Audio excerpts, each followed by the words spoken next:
Assalamualaikum warahmatullahi wabarakatuh. Salam teater.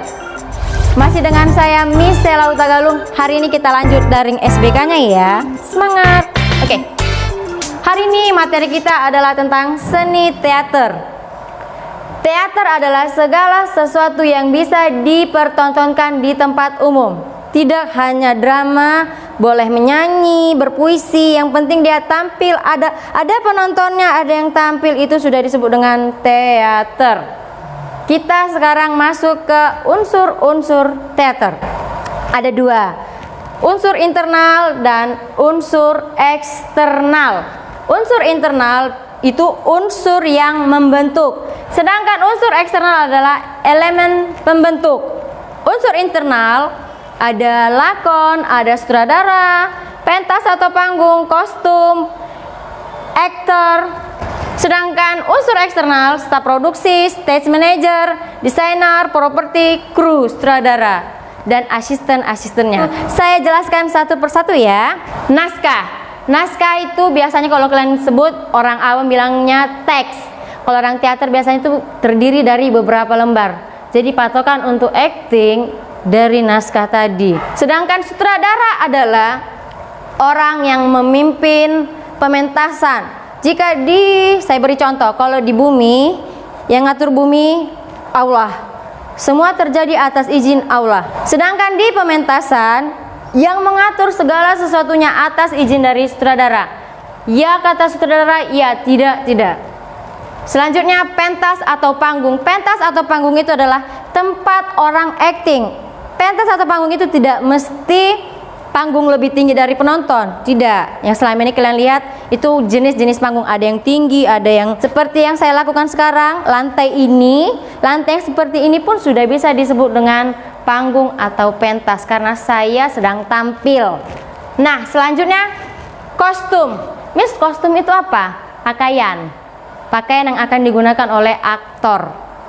Miss, siapa yang pilih kostum? Yang memilih kostum penata kostum. Tapi walaupun ada penata kostum, kostum yang digunakan adalah atas izin dari sutradara berdasarkan cerita atau karakter yang akan dibawakan selanjutnya dari naskah tadi.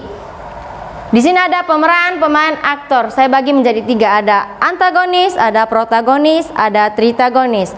Antagonis identik dengan jahat. Biasanya ibu tiri, nenek sihir, orang yang jahat, kikir, dengki. Biasanya ini memiliki haters yang paling banyak. Sedangkan protagonis identik dengan orang baik, tulus, pemaaf, suaranya pelan, wajahnya sendu. Biasanya seperti itu.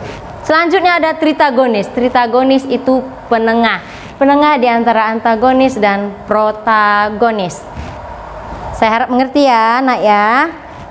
Selanjutnya saya ke unsur eksternal. Di sini ada staf produksi, ini paling penting dari ini semua. Tidak ada staf produksi, tidak ada pementasan. Kenapa? Dari dia anggarannya. Dia yang modalin, kata kasarnya modalin. Kalaupun enggak dia yang modalin, dia yang mengatur anggaran. Tidak ada anggaran, tidak ada pementasan. Selanjutnya ada sutradara. Ya, sutradara sudah saya jelaskan tadi, mengatur. Boleh mengcasting, Miss? Boleh. Tapi Miss, saat itu saya melihat yang mengcasting bukan sutradara tapi asisten. Ya boleh asisten, karena asisten itu tugasnya membantu sutradara. Sutradara sudah memberikan tugas ke asistennya. Kira-kira aktor seperti apa yang akan dibutuhkan di naskah yang akan dipakai nanti.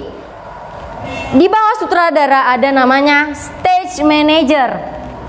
Miss, kan sudah ada yang mengatur, ngapain harus ada stage manager? Stage manager ini membantu sutradara. Walaupun ada asisten, stage manager sangat penting. Biasanya ini membantu saat pementasan terjadi. Biasanya sutradara hanya duduk. Stage manager yang mengatur di mana kru, di mana tamu, dia yang mengatur bagaimana panggung, semua dia yang handle pada saat pementasan terjadi. Ini yang paling pusing nanti. Kalau sutradara tidak begitu pusing lagi, karena dia pusingnya mulai dari nol hingga mau mentas. Itu pusingnya sutradara. Pada saat mentas pusingnya di stage manager, karena dia pada saat nanti panggung, yang mengatur panggung semuanya dia pada saat mementas tadi. Nah, di sini ada kru. Kru ini yang membantu apa? Kru apa? Ada banyak jenis kru, tergantung pementasan, tergantung sutradara butuhnya mau kru apa. Yang penting dia membantu agar proses pementasan berjalan dengan lancar. Yang selanjutnya ada properti. Properti itu alat yang digunakan untuk pentas, misalnya kursi, meja, sapu, kira-kira apa yang digunakan? Alat yang dibutuhkan untuk mendukung pementasan aktornya. Selanjutnya ada desainer. Desainer itu bisa mendesain panggung, mendesain baju, ya, mendesain. Oke, saya harap Miss harap murid-murid Miss semua paham dengan yang Miss jelaskan ini. Jika tidak paham, silakan cantumkan pertanyaan anak-anak Miss di kolom komentar. Terima kasih, saya Miss Sela Tagalung. Sampai ketemu di materi selanjutnya. Terima kasih. Dadah.